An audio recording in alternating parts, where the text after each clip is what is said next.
Donc,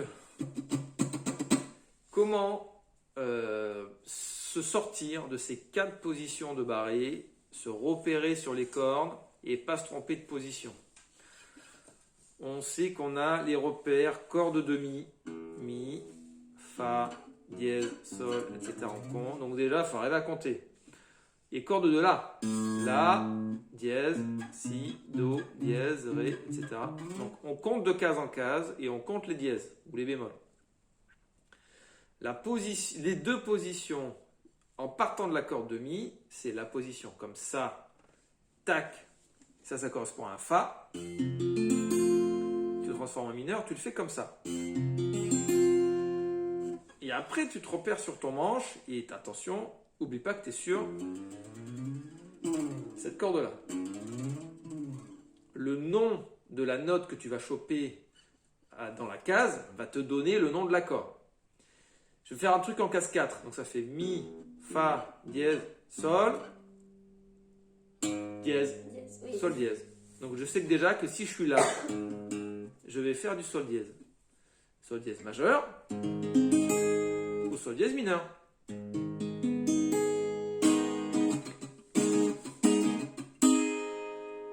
Voilà. Si je veux faire le sol majeur, eh bien sol dièse c'est là, et bien sol c'est juste avant. Hop là, case 3. Sol mineur, comme ça.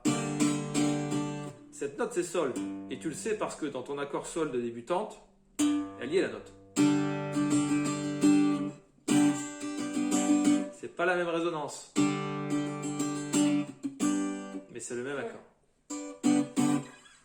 Si je vais chercher vachement loin, je vais chercher un do mineur. Mais en partant de là, donc ça fait fa, dièse, sol, dièse, la, dièse, si, do, do.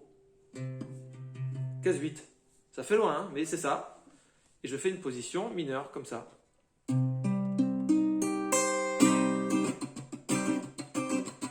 va y avoir des accords qui vont être en doublon sur cette corde. Ils vont être un peu moins loin sur l'autre corde.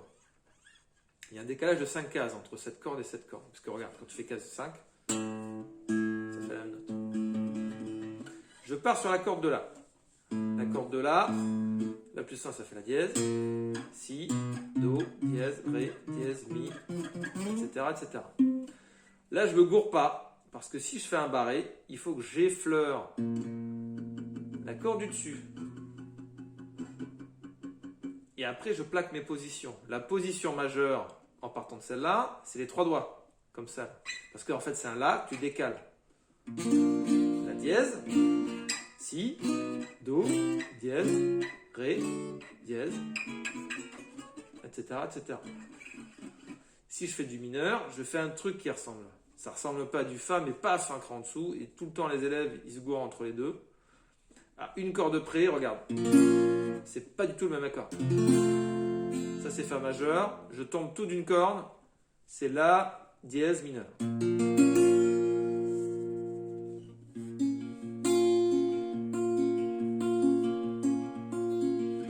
Cette note, c'est la plus une case. Donc c'est la dièse. Donc déjà, je suis sûr que mon accord, ça va être du la dièse. Je me trompe pas, je mets les 3 doigts, mais bien en correspondance. Pas genre comme ça.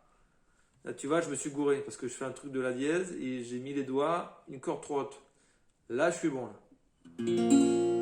Et là, je mets les 3 doigts pour faire la dièse normale. Si je suis à côté, je fais un si. La dièse plus une case, ça fait si. Si mineur. Voilà. Et tout le temps, les élèves, ils ont du mal à avoir une sorte de double vision, c'est-à-dire le si mineur, tu peux le faire là en case 2, mais après tu auras des automatismes. Tu peux le chercher là en partant du fa, mais beaucoup plus loin en case 7. Et là, il ne faut pas se tromper de position, il faut faire celle-là. Si mineur. Si mineur aussi. Voilà, moins aigu. Normal, mais c'est les mêmes notes.